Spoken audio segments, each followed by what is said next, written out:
Mr. Majority Leader. Thank you, Mr. Chair. I move that the committee proceed out of order to take up Senate Bill 200.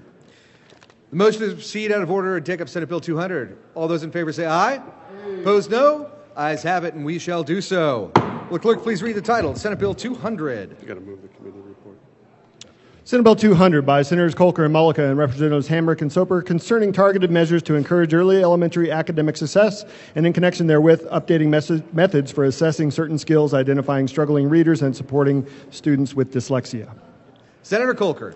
Thank you, Mr. Chair. I move the committee report to Senate Bill 200 Could you move the bill as well? and to move Senate Bill 200. Excellent. To the committee report. The Education Committee report, we did a couple amendments. We took off the kindergarten readiness permissiveness and took that off and just made another cleanup to the bill for that. So I urge an aye vote. Seeing no further discussion of the committee report, the question before us is the adoption of the Education Committee report. All those in favor say aye. Aye. Opposed, no. Ayes have it. The committee report is adopted. To the bill. Any discussion? You start. Seeing none. Wait, no. Senator Kolker? To the bill, yeah. Senator Kolker. Thank you. Thank you. Colleagues, today is an important day on a bill that, on a policy that people have waited over 6 years to get passed. And I'm asking for your support today.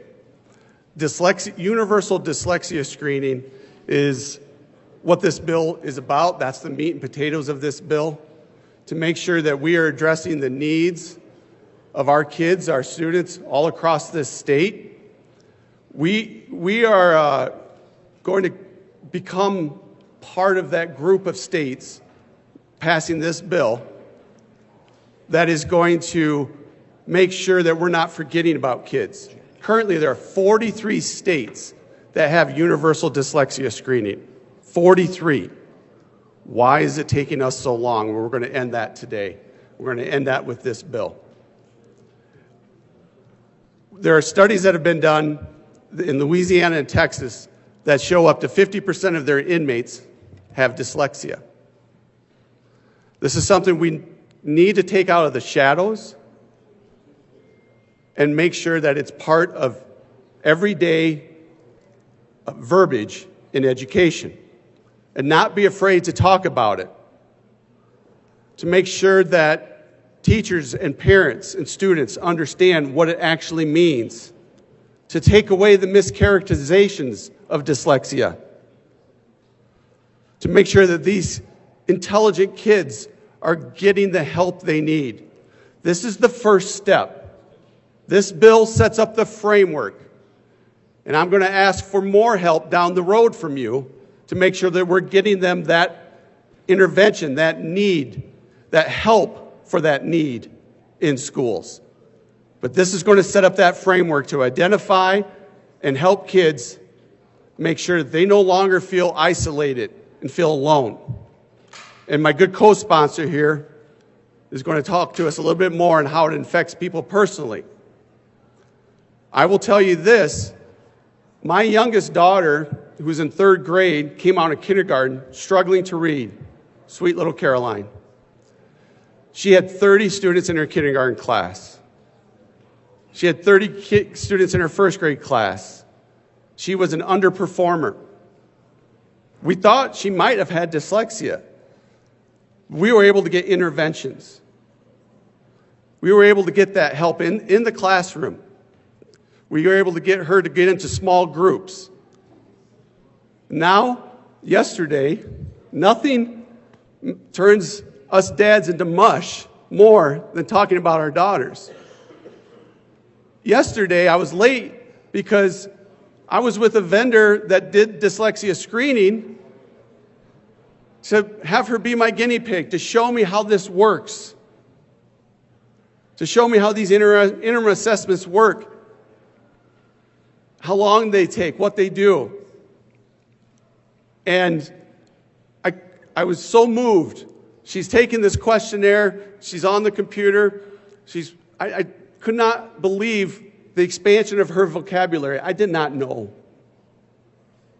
She's a great reader now. She reads out loud. She tries to show off to me and read. She read something to me the other day. But to see her do this test and to see how much she improved because she got that help.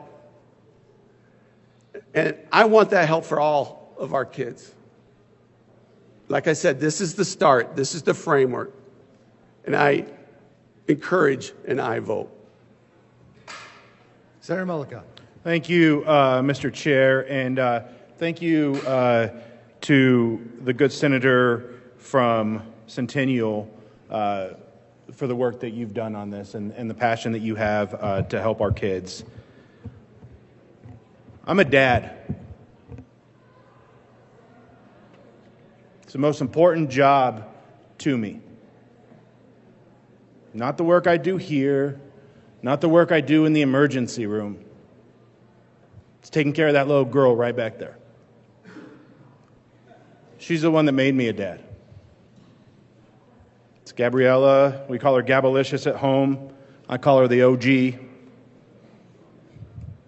And she's a smart, powerful, strong little girl. And we used to read Gabby stories at bedtime.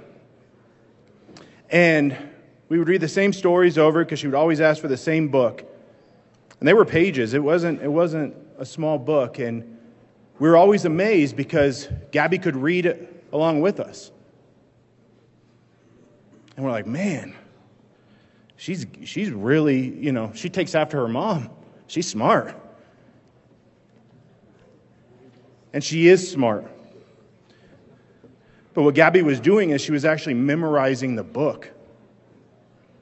She memorized it. And she got to kindergarten and she started to struggle. And we got her tested and they said she had a reading deficiency, and Julie and I were flabbergasted. Because this is the little girl that was reading us books at home.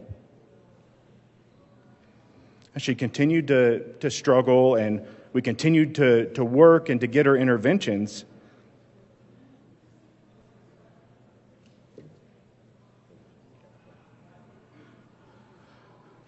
My little girl came home. And she came home questioning herself and questioning why the other kids were doing things that she wasn't doing. And you heard the self-doubt in her voice.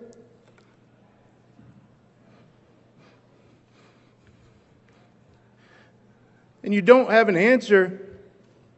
And all you... God damn.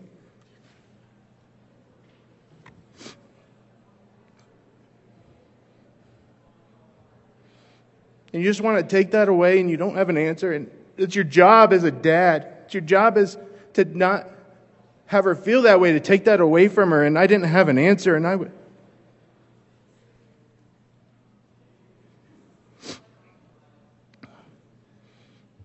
And so Julie and I started digging. And we got Gabby tested. And ends up Gabby has dyslexia. She learns a little differently. But damn, she's smart. This little girl, it's everything you could dream of that you would want your daughter to be. And we struggled as a family, and Gabby struggled.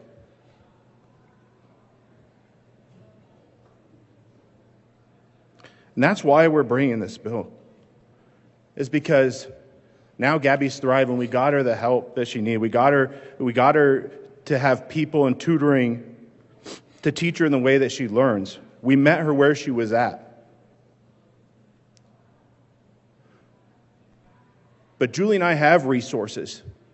She has two very engaged parents who love her deeply. There's some kids out there that don't have that. My mother loved me deeply, but she was working 2 and 3 jobs. She didn't have the chance to be engaged in my schooling.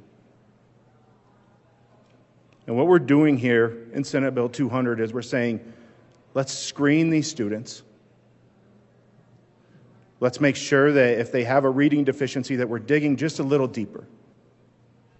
Just a little deeper to see, are there concerning signs, are there risk factors to dyslexia so that we can meet those students where they are.